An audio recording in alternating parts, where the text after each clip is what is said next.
Welcome to Shekhawati education, जहां पढ़ाई होगी आसान और दमदार। हमारा उद्देश्य है हर विद्यार्थी तक गुणवत्तापूर्ण शिक्षा पहुंचाना और आपके सपनों को नई उड़ान देना। अगर आप अपने भविष्य को बेहतर बनाना चाहते हैं तो अभी हमारे चैनल को सब्सक्राइब करें और बेल आइकन को दबाना ना भूलें। शेखावाटी एजुकेशन, सीखने का नया अंदाज, सफलता की नई शुरुआत। तो आज है 2 जून 2026। राष्ट्रीय और अंतर्राष्ट्रीय करंट अफेयर्स के सभी महत्वपूर्ण क्वेश्चन जो सभी प्रतियोगिता परीक्षाओं के लिए महत्वपूर्ण होंगे पढ़ते हैं। क्वेश्चन नंबर 1 प्रतियोगिता स्पोर्ट्स से संबंधित है। कौन सी स्पोर्ट्स प्रतियोगिता हुई है? 22वीं एशियन अंडर 20 एथलेटिक्स चैंपियनशिप 2026।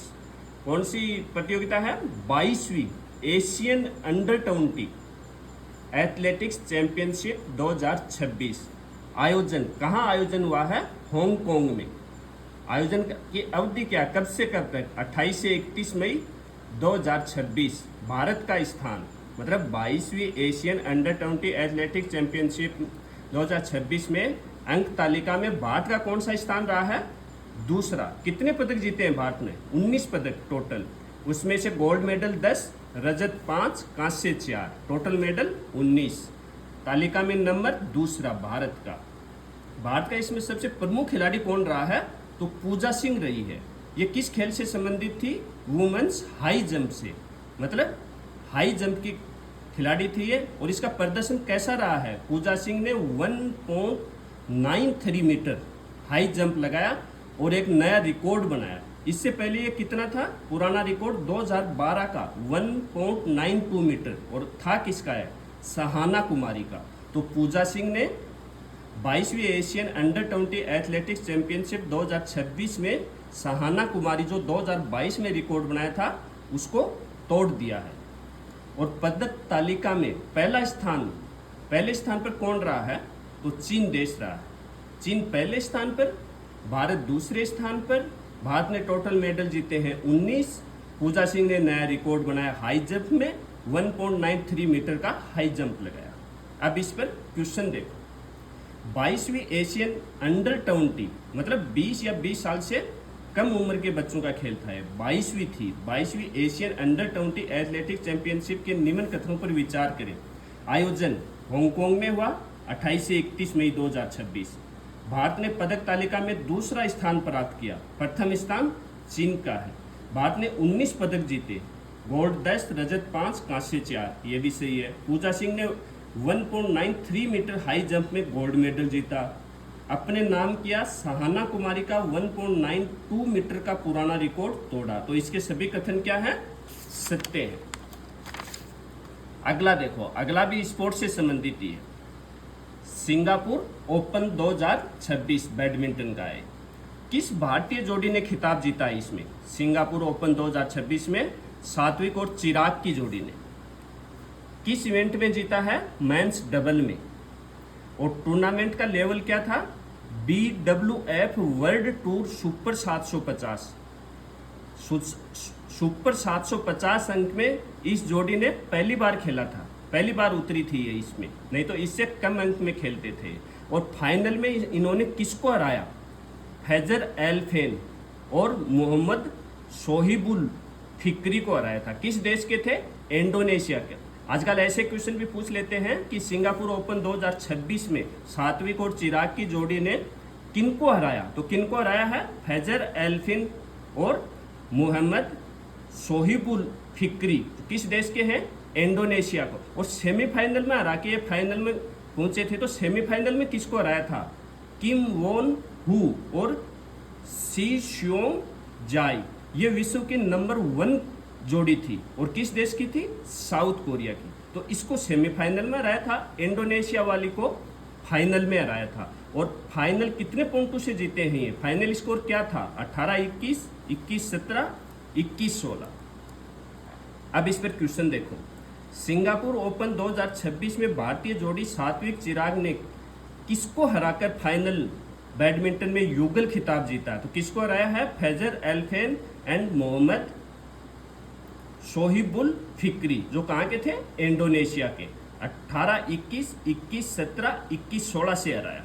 अगला क्वेश्चन देखो, इंटेल कॉरपोरेशन और 3D ग्लास सॉल्यूशंस इनकॉर्पोरेशन मतलब दो कंपनी है। एक कंपनी क्या है, इंटेल कॉरपोरेशन, और दूसरी है 3D ग्लास सॉल्यूशंस इनकॉर्पोरेशन। कहाँ एडवांस पैकेजिंग ग्लास कोर सब स्टेट मैन्युफैक्चरिंग फैसिलिटी स्थापित करेंगे। मतलब इंटेल कॉरपोरेशन और 3D ग्लास सॉल्यूशन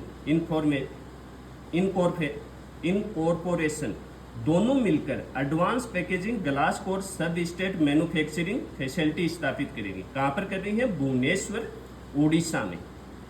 दोनों कंपनी मिलकर कहाँ पर कर रही है, भुवनेश्वर उड़ीसा में। और इसका बजट कितना है, 31,600 करोड़ रुपए।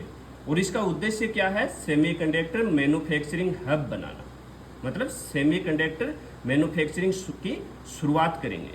अगला क्वेश्चन देखो, तमिलनाडु के किसान, कहाँ का है, तमिलनाडु का किसान का क्या नाम है, वलुवन को FAO के द्वारा कौन सा पुरस्कार से सम्मानित किया गया है। मतलब तमिलनाडु के किसान वलुवन को FAO के द्वारा कौन से पुरस्कार से सम्मानित किया गया है, तो FAO सॉइल फार्मर हीरो पुरस्कार का क्या नाम है, soil farmer hero. Soil farmer hero से किसे सम्मानित किया गया है, तमिलनाडु के किसान वलुवन को। अब FAO के बारे में देखो, food and agriculture organization of the United National, मतलब संयुक्त राष्ट्र खाद्य व कृषि संगठन। इसकी स्थापना कब होती है, 16 अक्टूबर 1945 को FAO की स्थापना होती है। स्थापना कहाँ पर हुई थी इसकी, क्यूबेक कनाडा में। इसकी स्थापना 16 अक्टूबर 1945 को किस देश में होती है, कनाडा में, क्यूबेक कनाडा में। लेकिन इसका मुख्यालय कहाँ है, रोम इटली में। ध्यान रखना है, इसकी स्थापना क्यूबेक कनाडा में हुई है और इसका मुख्यालय वर्तमान में कहाँ पर है, रोम इटली में। और इसका हेड कौन है, मुख्य क्यू डोंगू, क्या नाम है, क्यू डोंगू। और कितने सदस्य देश हैं इसके, सदस्य देश 194 सदस्य देश हैं, जिसमें से 193 तो देश है प्लस यूरोपीय संघ है। इसे मल्टी क्रॉप को बढ़ावा दिया गया है। इस किसान को ये क्यों मिला है पदक, कि इसने मल्टी क्रॉप को बढ़ावा दिया। अपनी 11 एकड़ भूमि में 14 प्रकार की फसलें पैदा की। नारियल की खेती सबसे ज्यादा की इसने। और ये प्रभावित किससे था, किससे प्रभावित होकर इसने मल्टी क्रॉप को अपनाया और इसको पुरस्कार मिला, तो ईसा फाउंडेशन था। और ईसा फाउंडेशन का कौन था, सदगुरु जग्गी वासुदेव, जिसने सेव सॉइल कार्यक्रम चलाया था। कहाँ चलाया था, तमिलनाडु और कर्नाटक में। और वहां पर ये किस नाम से चला था, कावेरी कोलिंग नाम दिया था इसको, जिसे कावेरी नदी के आसपास 242 करोड़ पेड़ पौधे लगाए थे। तो फाउंडेशन का नाम क्या है, ईसा फाउंडेशन। व्यक्ति का क्या नाम है, सदगुरु जग्गी वासुदेव। और इसका कार्यक्रम क्या था, सेव सॉइल।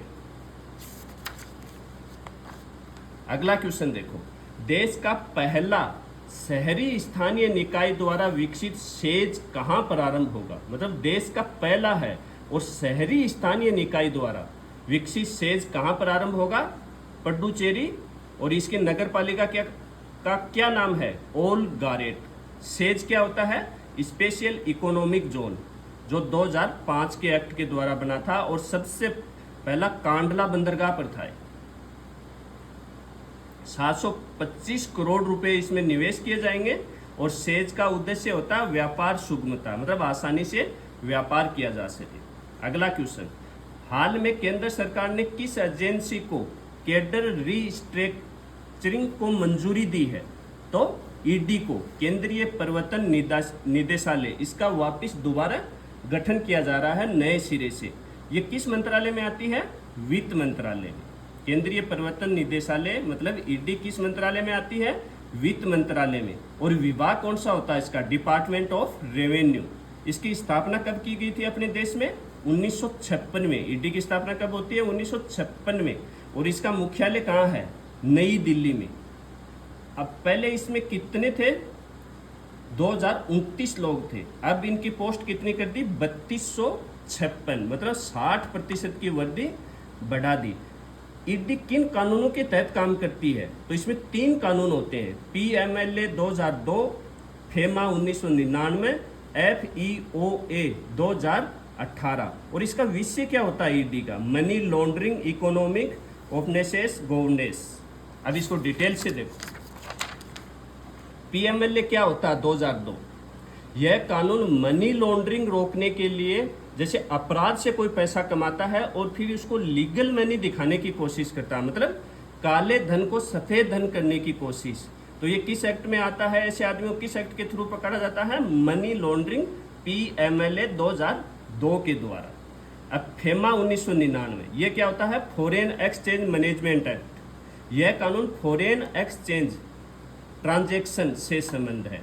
वोलेशन, हवाला, इलीगल फॉरेन ट्रांजैक्शन की जांच, मतलब फॉरेन से जितना भी पैसा अपने देश में आता है उसकी जांच करता है। और FEOA 2018 ये क्या करता है? भारत में अपराध करके विदेश भाग जाते हैं। जो भारत में जैसे कोई बड़ा लोन लेता है, बड़ा अपराध करता है, फ्रॉड करता है, फिर कहाँ भाग जाते हैं? विदेश भाग जाते हैं। तो उनको पकड़ने का काम ईडी किस एक्ट के तहत करती है? FEOA 2018 के थ्रू। अगला क्वेश्चन देखो। केंद्रीय रक्षा मंत्री ने नौसेना शौर्य वाटिका का उद्घाटन कहाँ किया है? मतलब केंद्रीय रक्षा मंत्री ने नौसेना शौर्य वाटिका का उद्घाटन कहाँ किया है? ओपन एयर डिस्प्ले म्यूजियम का लखनऊ में। तो राष्ट्रीय और अंतर्राष्ट्रीय के सभी महत्वपूर्ण क्वेश्चन यही समाप्त होते हैं। जय हिंद, जय भारत। मिलते हैं कल नए क्वेश्चनों के साथ में। जय जय राजस्थान।